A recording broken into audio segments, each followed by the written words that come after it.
দর্শকগণ, আজকের যে ব্রেকিং নিউজটি অত্যন্ত গুরুত্বপূর্ণ। আপনারা জানেন যে ঈশ্বর, ভগবান, দেবতা আছে, কিন্তু এই ঈশ্বর, দেবতা, ভগবান কোথায় থাকে সেই বিষয়টি আমাদের জানা দরকার। আমরা ফুল, তুলসী, গঙ্গার জল দিয়ে ব্রাহ্মণ ডেকে নিয়ে এসে দেবদেবী পূজা করি, কিন্তু সেই দেবদেবী কোথায় থাকে আর আমাদের সবথেকে বড় ধর্মই বা কোনটি সেটা আমাদের জানা কিন্তু অত্যন্ত প্রয়োজন। বিনা জানে অর্থাৎ না জেনে কোনো কিছু করাটা ব্যর্থ।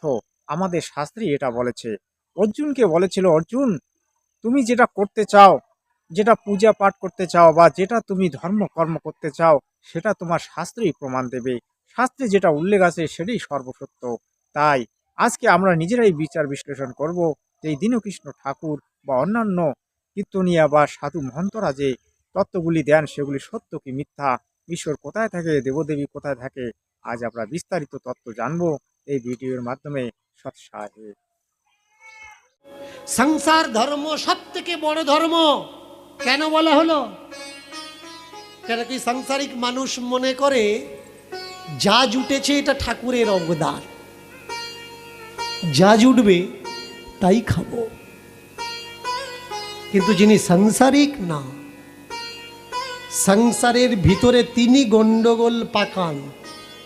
এটা খাস না, ওটা খাস না, এটা খাওয়া উচিত না, ওটা খাওয়া উচিত। দর্শকগণ, সকলকেই আজ আমার চ্যানেলে স্বাগত। আশা করি আপনারা সকলেই ভালো আছেন আর ভালো থাকার কথাও।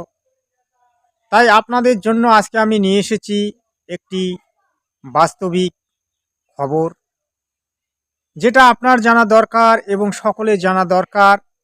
আপনি ঈশ্বর খুঁজছেন, ভগবান খুঁজছেন, দেবতা পূজা করে চলেছেন, কিন্তু সেই দেবতা কোথায় থাকে বা সেই ঈশ্বর কোথায় থাকে, সেই ঈশ্বরকে কিভাবে পাওয়া যেতে পারে, এই নিয়ে আজকের বিরাট খবর। এছাড়াও অন্য একটি খবর আছে যে সব থেকে বড় ধর্ম কোনটি, সেই বিষয়েও আজকে এই ভিডিওতে তত্ত্ব তুলে ধরা হবে। তাই আপনাদের কাছে আমার রিকোয়েস্ট রইল যে ভিডিওটিতে শেষ পর্যন্ত থাকবেন এবং পারলে অবশ্যই চ্যানেলটিকে সাবস্ক্রাইব করে নেবেন। এই বাংলা ফার্স্ট নিউজ চ্যানেল আপনাকে সর্বদা সত্য দেখায় এবং সত্য দেখানোর চেষ্টা করে। সৎসাহে। ঈশ্বর খুঁজছিস কোথায়? আমরা উপরের দিকে তাকাই, উপরে ঈশ্বর, উপরে ঈশ্বর নেই। আমরা নিচের দিকে তাকাই, নিচে না, ঈশ্বর নেই। ঈশ্বর কোথায়? তোমার আমার মাঝে সম্মুখে যে আকার, এই আকার মিলিত হলে সে হয় সবাকার। সবাকার প্রতিধ্বনি একইতে সার, সেই সার উপলব্ধিতে হয় এক ঈশ্বর। যেখানে তুমি শেষ হয়ে যায়, যেখানে আমি শেষ হয়ে যায়, সেটা হয় ঈশ্বর। আপনারা অনেকেই গঙ্গা নদীতে স্নান করেন, কিন্তু বাস্তবটা কি? গঙ্গা নদীতে স্নান করলে কি পাপ নষ্ট হয়, নাকি পাপ ক্ষয় হয়, নাকি পাপ একেবারে শেষ হয়ে যায়? এই নিয়ে দীনকৃষ্ণ ঠাকুর তত্ত্ব তুলে ধরেছেন। আমি তার তত্ত্ব আপনাদের সামনে প্রদর্শন করব।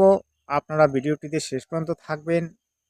আসলে গঙ্গা একটি পবিত্র নদী, যেটা আমাদের পবিত্র নদী হিসাবে সারা ভারতবর্ষের সনাতনী তারা মানেন এবং আমাদের ধর্মগ্রন্থের মধ্যেও গঙ্গা নদীর অনেক তত্ত্ব আছে, অনেক মাহাত্ম্য আছে।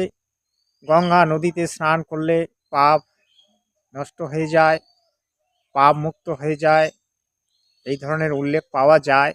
কিন্তু বাস্তবে কি একজন পাপী সে ওই গঙ্গা নদীতে স্নান করেই সে কি পাপটাকে ধুয়ে মুছে ফেলতে পারবে? এমনটা কোনো নথিপত্র আছে? মনে হয় না। তাই আজ দীনকৃষ্ণ ঠাকুর মহাশয় তত্ত্ব তুলে ধরেছেন। আপনারা ভিডিওটিতে মনোযোগ দেবেন আর পারলে চ্যানেলটিকে অবশ্যই সাবস্ক্রাইব করে নেবেন। সৎসাহে। গঙ্গার স্নান। ওই যোগটা এমন একটা যোগ, এই যোগে গঙ্গা দেবী ডুব দেন গঙ্গার জলে, আর সারা বছরের যে পাপ, সেই পাপ থেকে তিনি পরিষ্কার হন।